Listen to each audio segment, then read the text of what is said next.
Clear your desk by end of day. Marshall Dane said it like he was ordering coffee. Flat, final, no emotion. I just told him his son wasn't qualified for a VP role. That was it. One sentence. 24 years with the company, gone.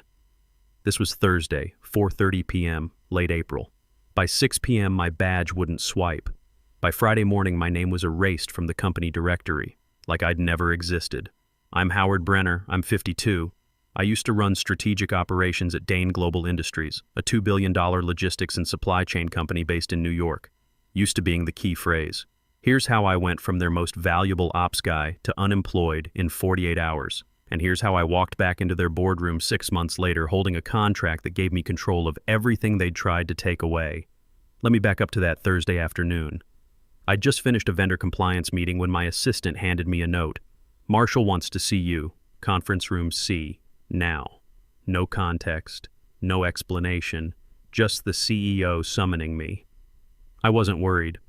I'd been with Dane Global for 24 years. I knew every system, every major contract, every crisis we'd survived since I joined in 2001. When the 2008 financial crash hit and half the executive team was scrambling to save their own assets, I was the one keeping our operations from collapsing. I walked into conference room C. Marshall sat alone, sleeves rolled up, hands flat on the table. He didn't offer me a seat. We're bringing someone new into strategic operations, he said.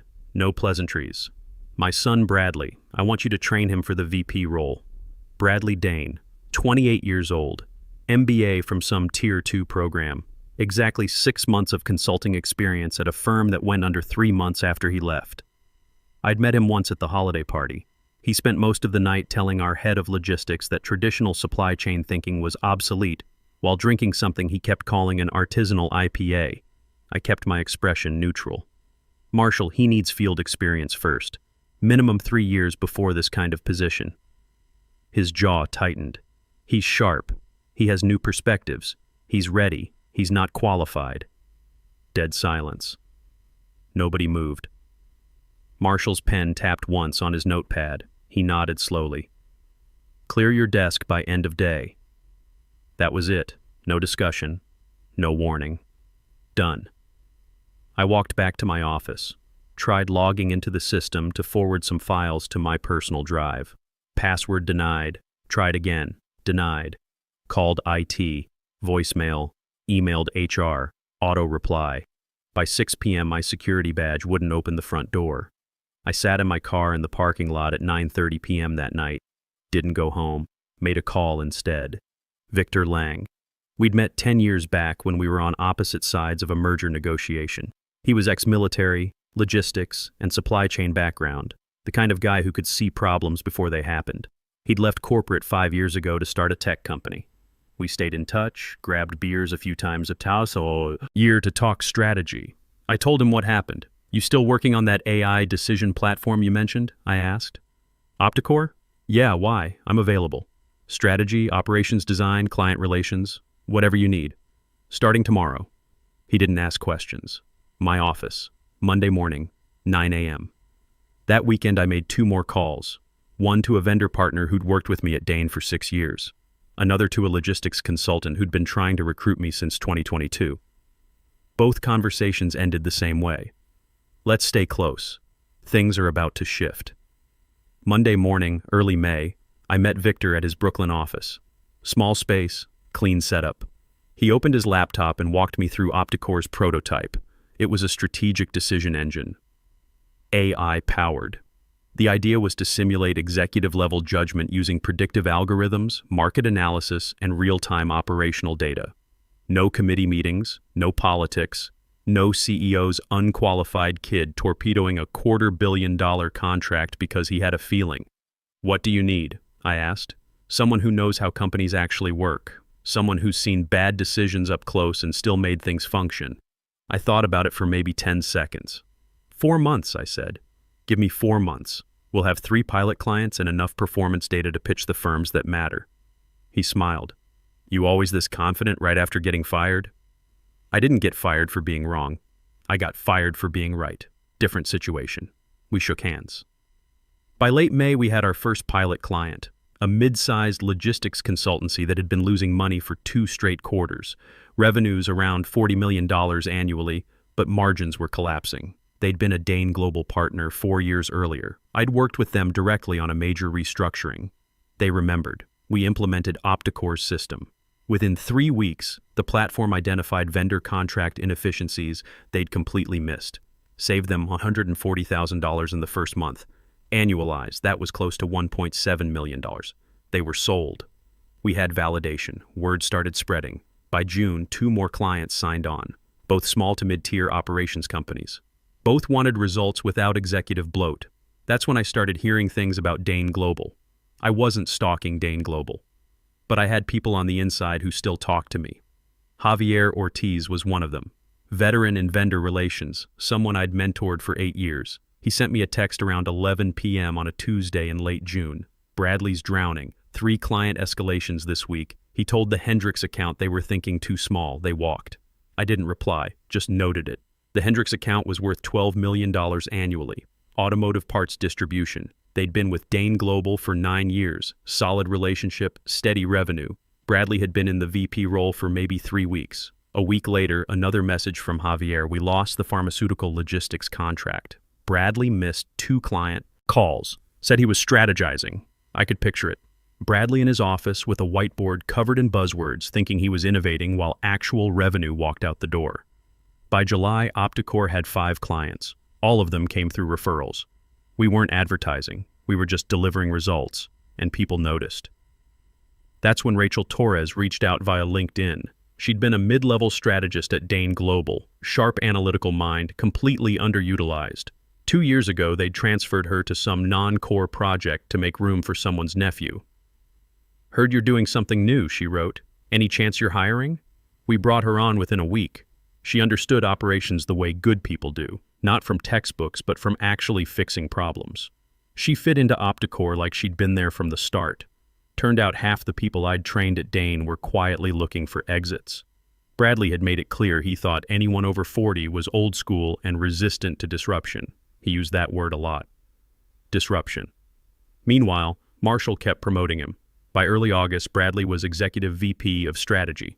4 months in the company, no performance metrics, no client wins, just elevation. I watched it from outside and felt nothing.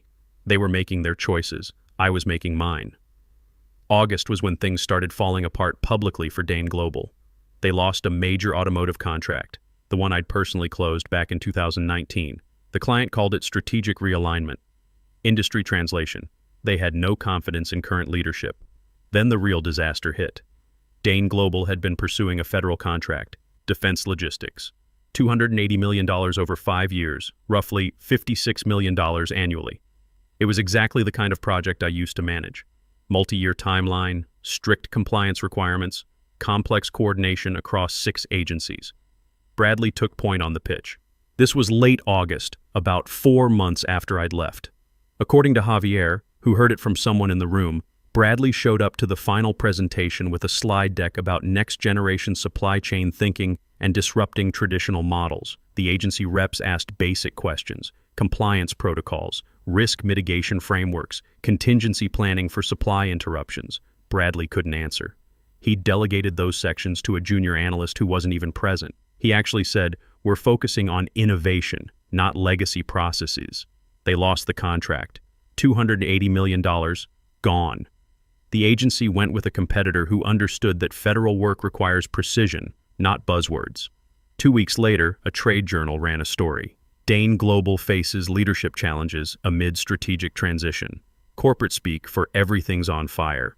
The article mentioned talent exodus, missed contracts, declining client confidence.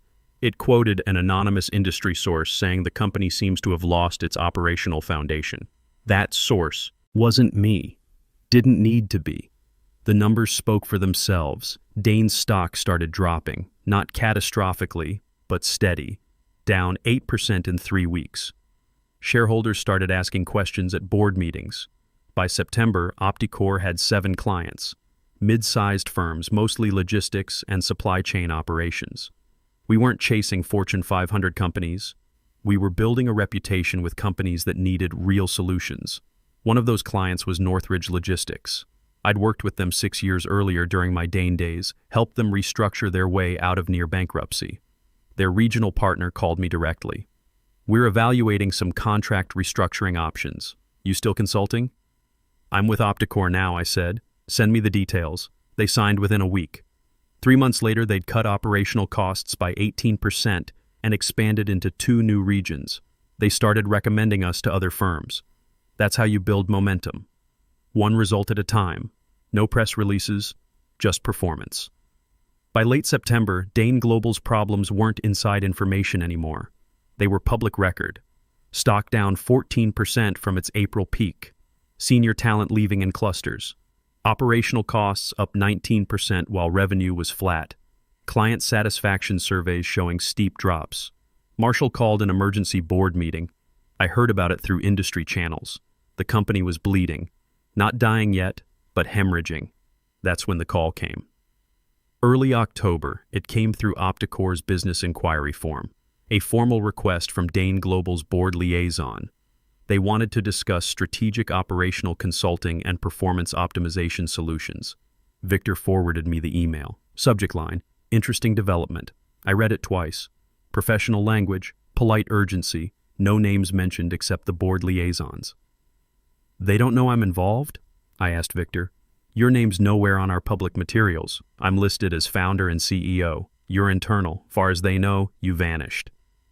I sat back. This was it. The moment I'd built toward without forcing. They were reaching out because the numbers gave them no choice. Set the meeting, I said. In person. Their office. I'll attend as strategic advisor. You sure about walking back in there? I'm not walking back, I said. I'm walking in as someone they need.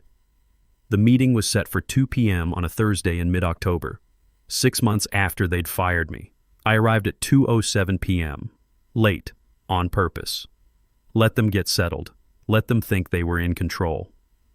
The Dane Global building looked exactly the same. Same lobby, same security desk, same elevators.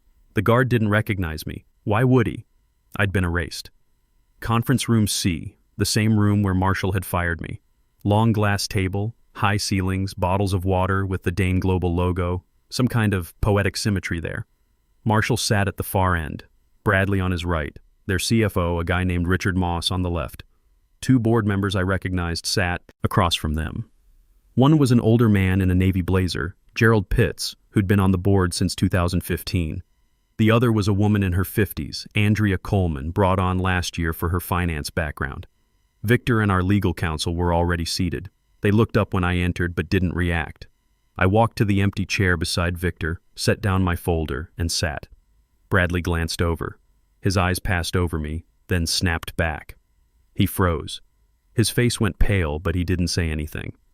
Marshall was mid-sentence, something about exciting opportunities for operational partnership. Corporate autopilot. His voice was steady, but his hands were gripping the table edge. Victor started the presentation. Clean, professional. He walked through Opticore's platform capabilities, our client track record, the performance metrics from our 7 current engagements. Bradley kept stealing glances at me. I stayed still. No expression, just presence. Then Marshall turned his head. Saw me, really saw me. The change happened slow. Confusion first, then recognition, then something that looked like his brain short-circuiting. Howard. He said it quietly, almost like he wasn't sure I was real. I didn't answer immediately. Let the silence sit there. Bradley's hands were gripping his notepad now. The confident posture he'd walked in with was completely gone. Victor kept presenting, unfazed. We're prepared to finalize pilot terms today if all parties are aligned. Marshall cleared his throat twice. Howard, you're with Opticore? Strategic advisor, I said. Calm, direct. I joined in May. You could see him processing it. The math, the timeline, the implications. Gerald Pitts, the board member in the navy blazer, leaned forward. He'd been quiet the whole meeting. Forgive me, he said, but I'm unclear on something. Mr. Brenner, why are you no longer with Dane Global? Marshall didn't answer. Neither did Bradley. The silence stretched out. I looked at Pitts, met his eyes. I was terminated in April after declining to train someone for a senior role they weren't qualified for. Pitts nodded once, slow. He didn't ask for elaboration. Didn't need to. Andrea Coleman, the other board member, was watching Marshall now. Her expression hadn't changed, but something had shifted. Victor slid the contract folder across the table. The pilot program is structured as a 4-month engagement. Performance benchmarks are outlined in Section 8. We're ready to proceed. Marshall's hands were still on the table, fingers laced tight. Bradley was staring at his notepad like answers might materialize there. Richard Moss, the CFO, spoke up. The terms in Section 12, the data access provisions. Can you clarify the scope? Performance optimization requires access to operational metrics, Victor said. Client transaction data, vendor relationship histories, delivery timelines, standard integration points. It's outlined in Clause 6. What he didn't say, what didn't need to be said, was that once they signed, we'd have visibility into everything. Every decision, every contract, every failure. Not just access, oversight. Their legal team had reviewed it, signed off, too eager to fix the bleeding to read carefully. Andrea Coleman looked at Marshall. Do we have concerns about the data provisions? Marshall shook his head. No. We're aligned. His voice was flat, defeated. Victor pushed the signature page forward. I reached for my pen. Simple silver one, same kind they used to use in quarterly reviews. I signed first.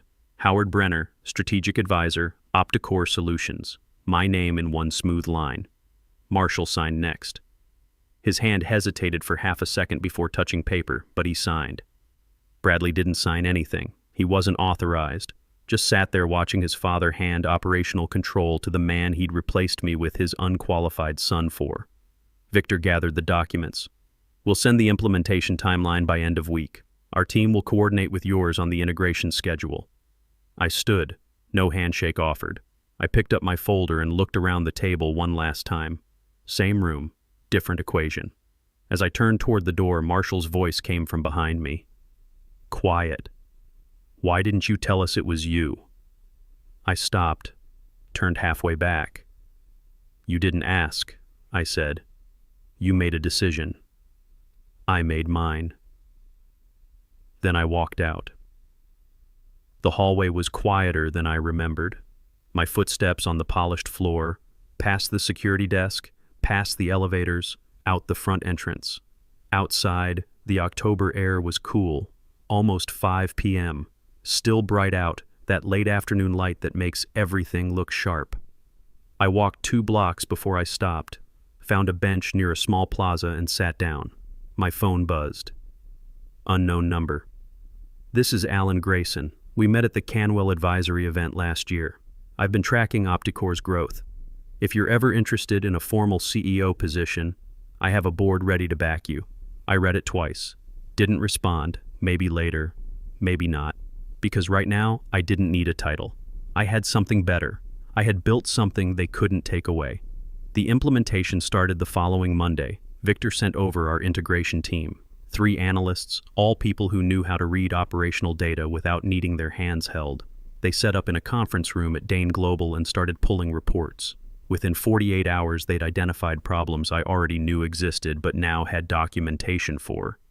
Vendor contracts that hadn't been reviewed in 3 years. Delivery routes that added 18% to transportation costs for no reason. A warehouse management system that was generating error reports nobody was reading. Basic operational hygiene. The kind of thing that falls apart when you put someone in charge who thinks strategy means ignoring the fundamentals. By the end of week 1, our team had flagged 23 immediate optimization opportunities. Not revolutionary ideas, just common sense that had been abandoned. I didn't go back to Dane's offices. Didn't need to. The data came to me.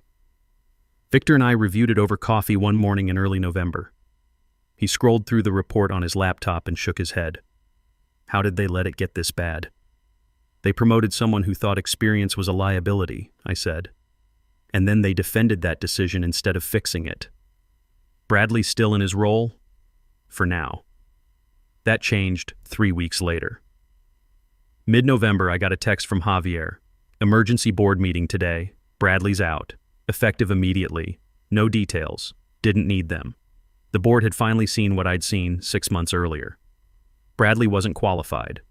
The difference was it had cost them $280 million, 4 major clients, and a 14% stock drop to figure it out.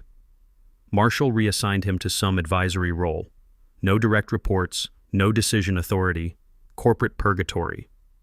The board brought in an interim COO, woman named Patricia Vance, 20 years at a competitor, actual operational experience. She was the one who'd be working with our Opticore team. I met her on a video call in late November. Professional, direct, no nonsense. "I've reviewed the initial assessment your team provided," she said. "It's accurate, painfully so. You inherit a mess? I inherited a functional company that someone tried to turn into a startup without understanding what either of those things means." I liked her immediately. "Opticore's system is showing us decision patterns we should have caught months ago," she continued. "The question is whether Marshall and the board are willing to make the changes the data's recommending. Are they?" She paused. "Marshall's struggling. He's realizing he chose wrong, but admitting that means admitting he damaged his own company for his son. That's not my problem to solve," I said. "No," she agreed. "It's not." By December, 3 months after the contract signing, the changes were visible. Dane Global had cut 11% from operational costs by following Opticore's vendor optimization recommendations. On-time delivery rates improved from 78% back up to 89%. Customer satisfaction scores were climbing. The stock stabilized. Still down from April, but no longer falling. Patricia was making decisions. Marshall was still CEO, but the board had clearly shifted authority. He was becoming a figurehead. I heard through Javier that Bradley had quietly left the company entirely in early January, some face-saving story about pursuing entrepreneurial opportunities. Translation: his father couldn't protect him anymore. Meanwhile, Opticore was growing. By January, 6 months after I'd been fired, we had 14 clients. Small and mid-sized operations companies, logistics firms, a few manufacturing operations. We weren't chasing headlines. We were building something sustainable. Rachel had brought in 2 of her former colleagues from other companies, both senior operations people who were tired of working for executives who didn't understand what they did. Victor and I sat down in mid-January to review our position. "We're profitable," he said. "Actually profitable, not startup profitable. Real revenue, real margins. Client retention, 100%. Everyone who's finished a pilot has signed for ongoing engagement." I nodded. It made sense. We were solving real problems, not selling vaporware. "Alan Grayson reached out again," Victor said. "He's serious about backing you for a CEO role, potentially raising a Series A round if you want to scale faster.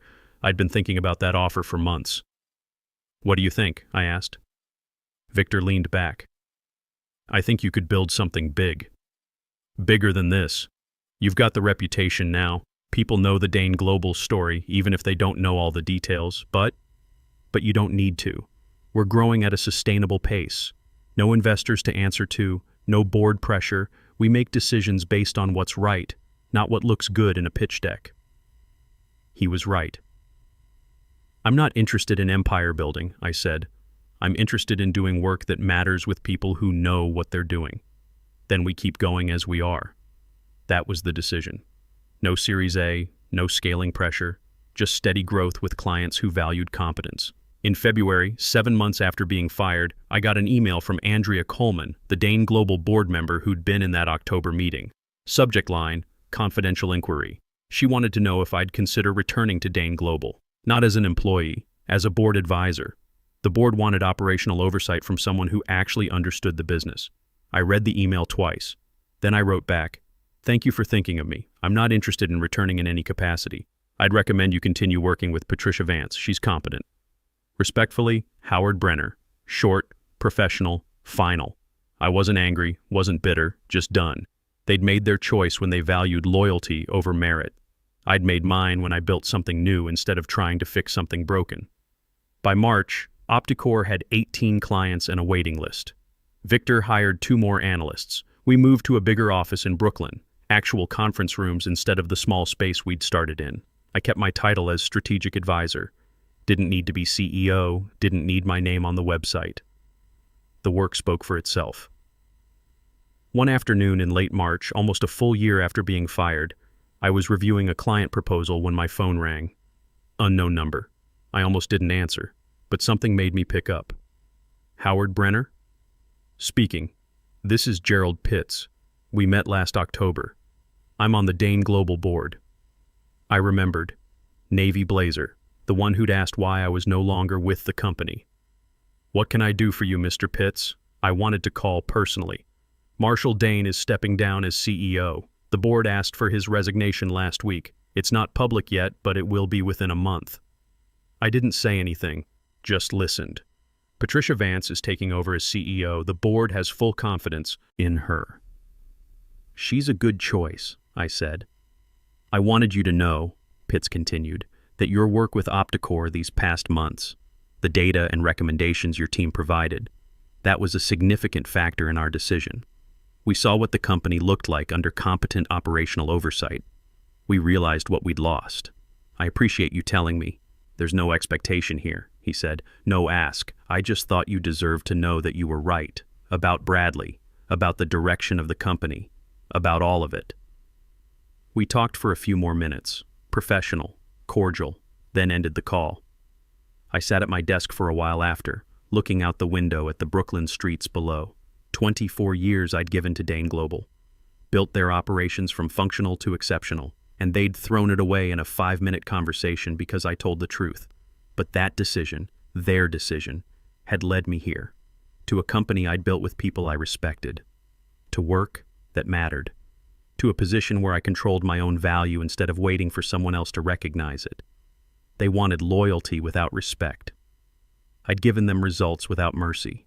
No shouting, no public confrontation, no dramatic revenge, just competence, just patience, just building something better and letting them realize what they'd lost. If you've ever been underestimated, overlooked, or quietly erased, here's what I learned.